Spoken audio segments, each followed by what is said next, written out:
Welcome back in एग्जामिसिटी।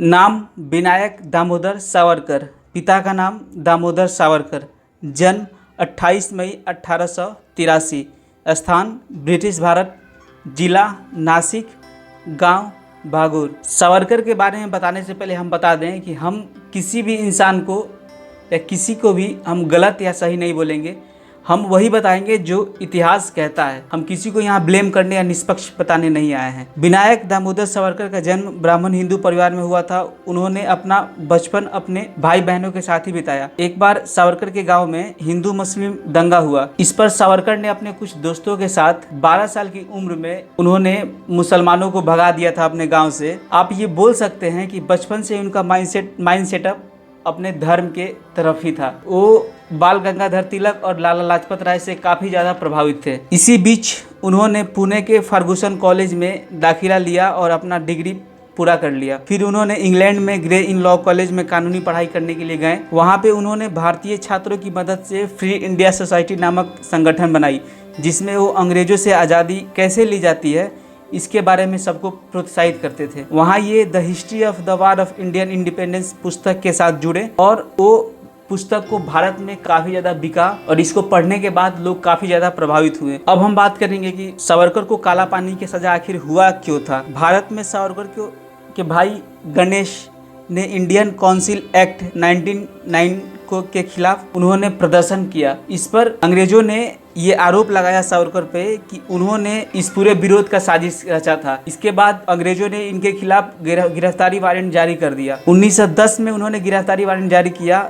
इसके बाद सावरकर भाग करके पेरिस चले गए थे, लेकिन 13 मार्च 1910 को उन्होंने ब्रिटिश पुलिस की मदद से गिरफ्तार कर लिया सावरकर को। फिर अदालत ने उन्हें 50 साल का सजा सुना दिया। 4 जुलाई 1911 को उन्हें अंडमान एंड निकोबार आइलैंड ले जाया गया, जहां अंग्रेजों ने सेल्युलर जेल में बंद कर दिया। जेल में रहते समय उसी दौरान हिंदुत्व एक हिंदू कौन है नामक एक पैम्पलेट लिखा सावरकर ने, जिसको बाहर उनके समर्थकों ने इसे छपवाया, जिसके बाद हिंदू काफ़ी ज़्यादा इससे प्रभावित हुए। फिर भारत के क्रांतिकारी द्वारा मांग किया गया, जिसमें गांधी जी भी थे, सावरकर को अंडमान एंड निकोबार से भारत भेज दिया जाए। तो 2 मई 1921 को भारत वापस भेज दिया गया, जहां वो रत्नागिरी जेल में कैद रहे।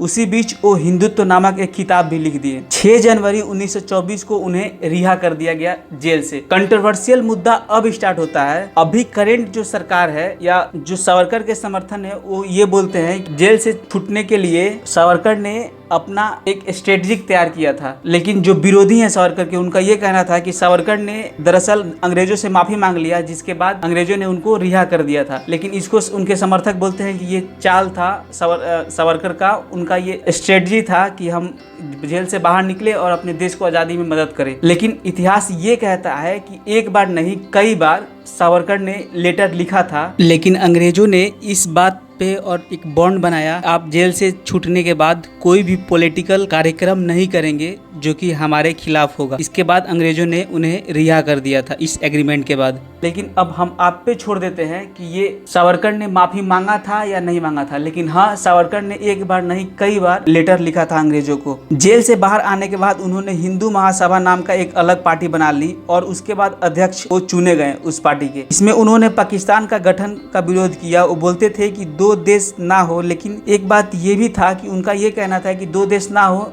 लेकिन एक ही देश में 2 राष्ट्र हो जाए, एक हिंदू राष्ट्र एक मुस्लिम राष्ट्र। तो हम आप पे ये भी छोड़ देते हैं, आप कमेंट सेक्शन में ये बता देना हमें कि ये क्या सही है कि एक देश में 2 राष्ट्र हो जाए या 2 हिंदुस्तान और पाकिस्तान बना, तो ये सही है। और वो गांधी जी के जितने भी मैटर्स होते थे वो उसको विरोध करते थे। उनका कहना ये था कि गांधी जी देश के खिलाफ सोचते हैं, देश के भले के लिए नहीं सोचते हैं। उन्होंने भारत और पाकिस्तान को बांट करके सबसे बड़ा गलती किया। बाद में इन पर गांधी जी की हत्या का भी आरोप लगा, क्योंकि नाथूराम गोडसे जिसने गोली मारा था गांधी जी को, वो जो इनका पार्टी बनाया गया था हिंदू महासभा, उसी का मेंबर था नाथूराम गोडसे। तो इसलिए इनको भारत सरकार ने उस समय गिरफ्तार कर लिया था, सावरकर को और नाथूराम गोडसे को। लेकिन बाद में इसे सुप्रीम कोर्ट ने बरी कर दिया इस निर्दोष बताते हुए। और लास्टली 26 फरवरी 1966 को इनका डेथ हो गया 83 साल की उम्र में सावरकर का। आई होप आपको ये वीडियो समझ में आया होगा। Thanks for watching.